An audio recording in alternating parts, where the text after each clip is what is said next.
Maar wat as dit jou maandelikse salaris is?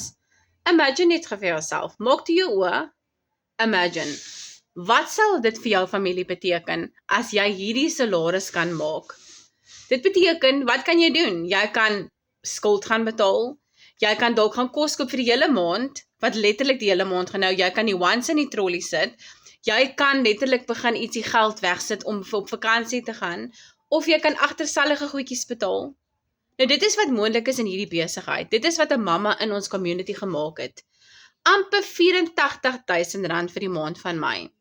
Wat doen sy? Daar's niks spesiaal aan haar nie. Sy het 'n skill kom leer in die aanlyn spasie, 'n vaardigheid wat sy geleer het hoe om 'n inkomste te genereer vanaf haar selfoon.